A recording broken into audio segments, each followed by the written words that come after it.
Hello everyone, welcome back to the channel Vernac Language Classes. How are you all? I'm fine over here.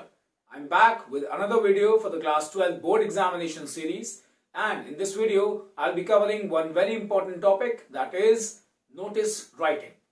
Notice को लेके बहुत तहलका मचा हुआ है पिछले कुछ दिनों में। हर एक बच्चा ये पूछ रहा है कि इसका नोटिस का फॉर्मेट चेंज हो गया है, क्या चेंजेस हैं, कैसे करना है, क्या करना है एग्जाम में। बहुत सारे डाउट्स हैं। आज इस वीडियो में आपके सारे डाउट्स क्लियर हो जाएंगे, कोई भी डाउट नहीं बचेगा। This is my assurance to you. और सही तरीके बताऊंगा, ऐसे तरीके जिनको आप यूज करके अपने नोटिस में 5 आउट ऑफ 5 मार्क्स स्कोर कर सकते हो। कहीं पे भी कोई दिक्कत नहीं आएगी। आपको अपना ब्रेन सिर्फ 2 या 3 लाइंस को लिखने के लिए यूज करना होगा, बाकी सब मैं आपको यहाँ पे पहले ही बता दूंगा। नोटिस कैसे लिखना है ये जानने से पहले जान लो कि इसके फॉर्मेट क्या है और किस तरह इसकी मार्किंग रहेगी। सबसे पहली बात, 5 मार्क्स का जो आपका नोटिस आएगा उसमें 1 मार्क होगा आपका फॉर्मेट का, 2 मार्क्स होंगे कंटेंट के, 1 मार्क होगा अपने आइडियाज को सही तरीके से ऑर्गेनाइज करने का, और 1 मार्क होगा एक्यूरेसी का। रही बात फॉर्मेट की, तो एक चेंज जो ये हुआ है वो ये कि पहले नोटिस जो ये आप देख रहे हो ये नीचे लिखा जाता था और इशुइंग अथॉरिटी का नाम ऊपर आया करता था, लेकिन अब नोटिस आपको ऊपर लिखना है सबसे सेंटर में, उसके नीचे आपको लिखना है name of the issuing authority organisation, जो भी आपकी अथॉरिटी है जो इस नोटिस को इशू कर रही है उसका नाम। उसके बाद में लेफ्ट अलाइनमेंट में यहां पे आपको डेट लिखनी है। डेट लिखने का तरीका ये आपके सामने लिखा हुआ है, चाहो तो इस टीएच को हटा दोगे तो भी कोई दिक्कत नहीं आएगी और लगा दोगे तो भी कोई दिक्कत नहीं आएगी। इसके बाद में पहले टाइटल आया करता था, लेकिन अब वो टाइटल की लिखने की कोई भी जरूरत आपको नहीं है। You can directly come to the main content of the notice. और लास्ट में नेम, उसके बाद में डेजिग्नेशन एंड लास्ट में सिग्नेचर। सिग्नेचर याद करना, वहां पे कीड़े मकोड़े छोड़ के नहीं आने हैं। सिग्नेचर में आपको अपना फर्स्ट नेम या अगर फुल नेम दिया हुआ है तो full name bold and capital में वहां पे लिख के आ जाना है। अंडरस्टूड? आप समझते हैं कि नोटिस को किस तरह लिखना है। आपके लिए इजी बनाने के लिए मैंने नोटिस को 3 सेगमेंट में डिवाइड किया है। सबसे पहला, जब आपकी इशुइंग अथॉरिटी, चाहे वो स्कूल हो, कोई सोसाइटी हो, कोई क्लब हो, कुछ भी हो, जब आपकी इशुइंग अथॉरिटी कोई फंक्शन या कोई इवेंट ऑर्गेनाइज कर रही है, पहला वो सेगमेंट। दूसरा सेगमेंट, जब आपकी अथॉरिटी किसी भी पर्टिकुलर फंक्शन या कोई भी इवेंट में कोई चेंज हो रहा है उसके बारे में इन्फॉर्म कर रही है, वो हो गया दूसरा सेगमेंट। और तीसरा सेगमेंट वो जो काफी सिमिलर है पहले वाले से, उसमें क्या है, अगर आपकी अथॉरिटी कोई भी इवेंट ऑर्गेनाइज कर रही है और उस इवेंट में कोई रजिस्ट्रेशन या कोई एंट्री एक आनी है या फिर कोई बुकिंग्स होनी है पहले से, तो उसके लिए एक लाइन और ऐड हो जाएगी नीचे, मतलब कि एक डेडलाइन आपको देनी पड़ेगी उस पर्टिकुलर बुकिंग या रिजर्वेशंस के लिए।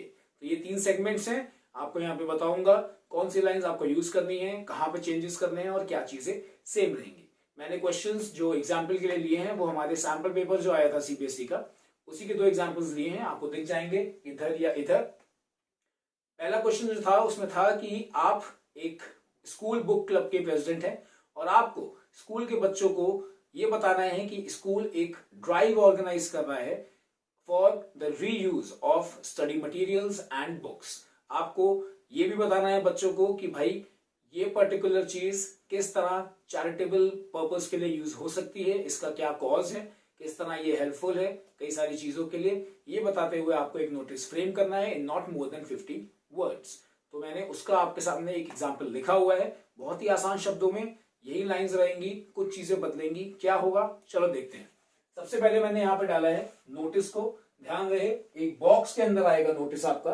बॉक्स को आप बना सकते हो पहले ही, और कई बार डाउट होता है कि यार ऐसा ना हो हमारा नोटिस थोड़ा सा बड़ा हो जाए तो हमें बॉक्स की अगर हमने चारों लाइंस खींच दी हैं तो दिक्कत आती है। तो उसके लिए आप सिंपली 3 लाइंस बना लो, नीचे की एक लाइन छोड़ दो, जैसे कि मैंने यहाँ पे छोड़ी हुई है। मेरा नोटिस बड़ा नहीं हो रहा है, मेरा बोर्ड छोटा पड़ रहा है, I am sorry for that, but आप लाइन छोड़ सकते हो यहाँ पे। Start with the notice centre में, उसके बाद में आपका जो भी इशुइंग अथॉरिटी है उसका नाम यहाँ पे आ जाएगा, स्कूल है, सोसाइटी है, क्लब है, जो भी कुछ है। उसके बाद यहाँ पे आपने डेट डाल दी। अब मैंने डेट डाली हुई है 24 फरवरी 2023। यही वो शुभ दिन है, कुछ किसी के लिए बहुत अशुभ दिन भी होगा जब आपका इंग्लिश का एग्जाम होगा। जिस दिन आपका एग्जाम है जो डेट है वही डेट आप यहाँ पे डाल दो, सेफ रहोगे, कोई दिक्कत नहीं होगी। आपने डेट डाल दी 24 फरवरी 2023। उसके बाद में हम बात करते हैं अपने कंटेंट की। स्टार्टिंग करनी है आपको, all the club members are thus notified that। Club members ये मैंने इसलिए लिखा है क्योंकि क्वेश्चन क्या था, आप स्कूल बुक क्लब के प्रेसिडेंट हैं। यहां पे अगर आपका पॉइंट ऑफ व्यू ये है कि भाई ये नोटिस स्कूल की तरफ से इशू हो रहा है, तो आप सिंपली क्या कर दोगे, all the students are thus notified। Understood?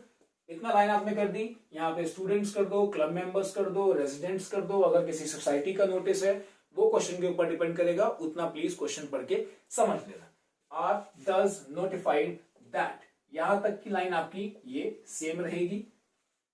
The school, अब यहां पे किस चीज के बारे में बात हो रही है, उस अथॉरिटी के बारे में जो इस नोटिस को इशू कर रहा है। या तो स्कूल होगा, क्लब होगा, सोसाइटी होगी, या कुछ भी हो, आपको वो चीज क्वेश्चन में देखने को मिल जाएगी।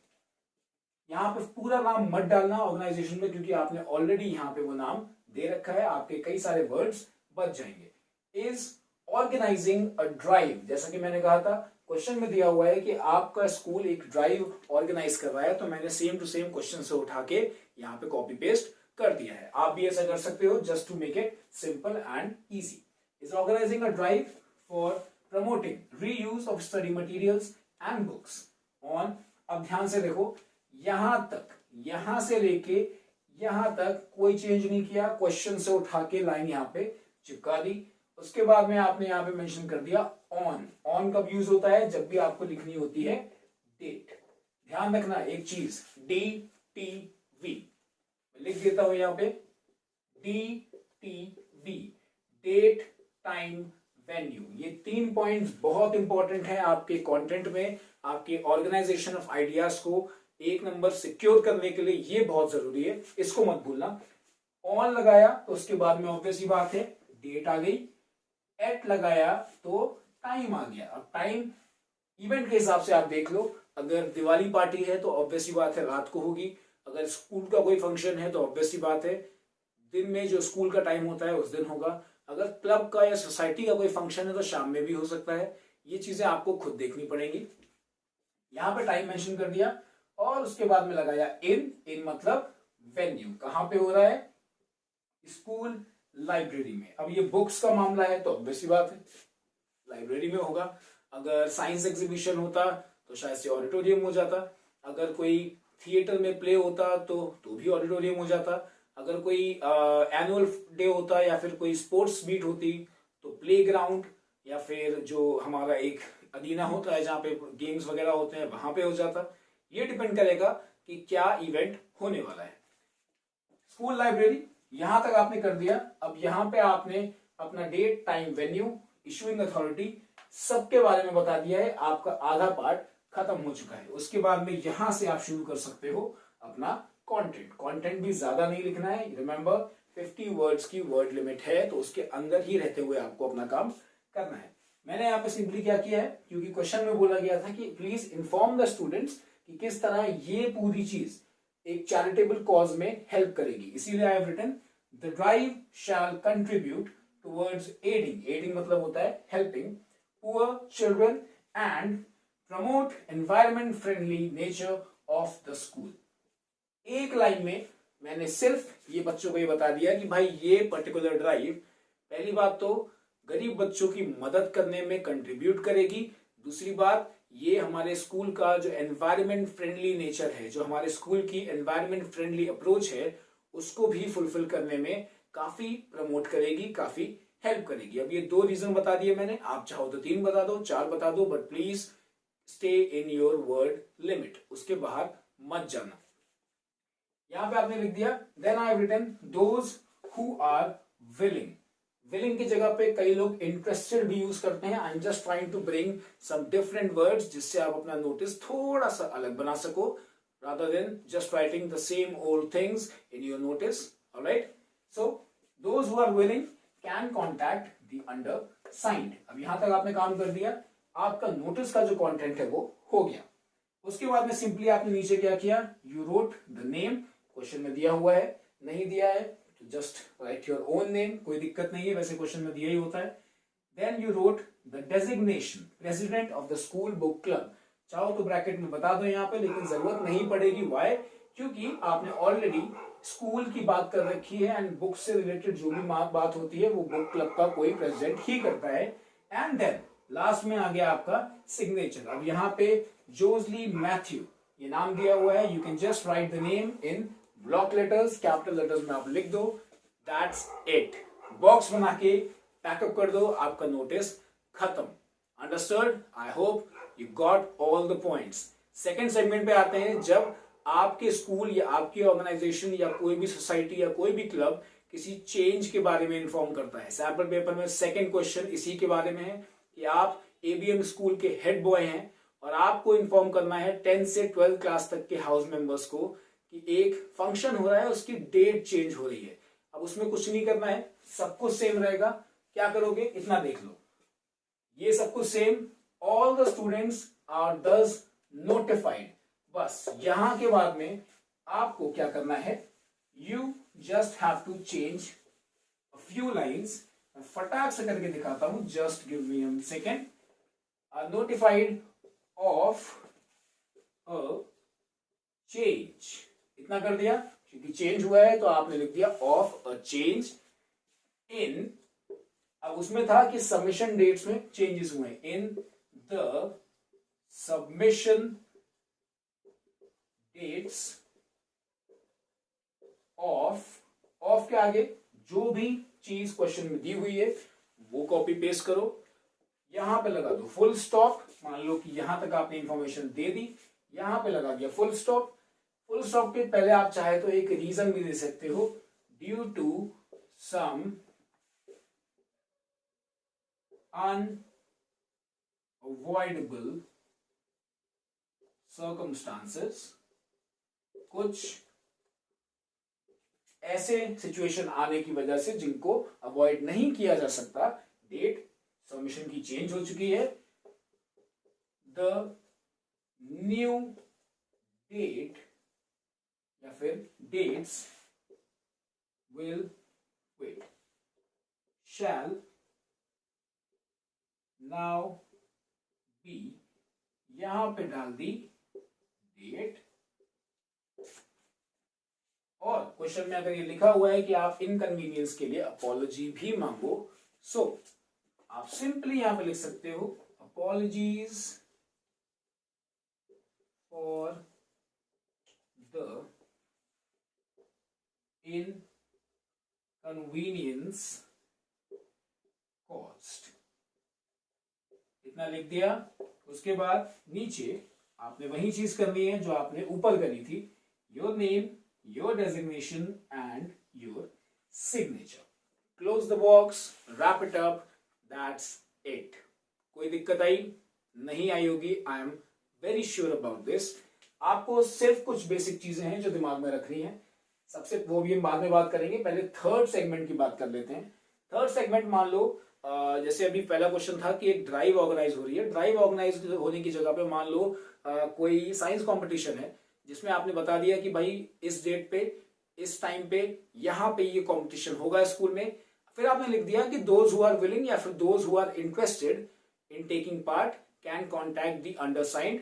उसके अलावा आप एक चीज और मेंशन कर सकते हो कि the last date to register is, मान लो डेट आपने यहां पर डाली थी 24 फरवरी, आपका इवेंट होने वाला है 2 मार्च को, तो आप लिख सकते हो the last date to submit your registrations is 28th February। आपने बता दिया कि 28 फरवरी को लास्ट डेट है रजिस्टर करने की, उससे पहले पहले तक सब लोग रजिस्टर कर दें, otherwise the window will be closed. ये तब किया जाता है जब आप कोई एंट्री या फिर कोई रजिस्ट्रेशन ले रहे होते हो उस इवेंट के लिए, just to make it more logical, just to make it more actual for the examiner to check it. Understood? तो बस यही 3 सेगमेंट थे। सबसे पहला, जब आप कुछ ऑर्गेनाइज कर रहे हो तो कैसे लिखना है मैंने बता दिया। सेकेंडली, जब कोई चेंज हो रहा है तो आपको कैसे मेंशन करना है। वो बता दिया। एक बात जो आपके दिमाग में आई होगी कि जब हमने चेंज किया तो हमने ये नहीं बताया ना कि कौन सी अथॉरिटी इशू कर रही है। वो इसलिए नहीं बताया है क्योंकि अगर कोई चेंज हो रहा है तो ऑब्वियस सी बात है वो चेंज किसी प्री डिफाइंड इवेंट में ही हो रहा होगा जिसका नोटिस बच्चों को पहले ही मिल चुका है।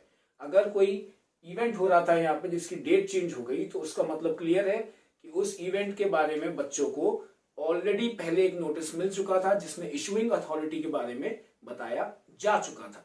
पहला रीजन ये। दूसरा ये कि आपने यहाँ पे क्लियरली मेंशन किया हुआ है about the issuing authority. Is that clear? So that was it, the 3 segments of the notice writing format. I hope you understood the format and I hope अब से कोई डाउट नहीं होगा आपको कि नोटिस राइटिंग में क्या चेंजेस हुए हैं क्या नहीं। I'll try कि मैं कम्युनिटी पोस्ट पे एक प्रॉपर स्क्रीनशॉट बना के डाल दूं ताकि आप लोग वहां से देख के कॉपी पेस्ट कर सको अपने एग्जाम्स के लिए। Good luck for the preparation. Stay tuned to the channel. I hope you liked the video. If you did, please tell me in the comment section below. I need the support. I need your love. Please keep giving me the support and the love, and I will keep working hard for you all, my lovely students. I'll see you in another video. Till then, take care. Bye bye.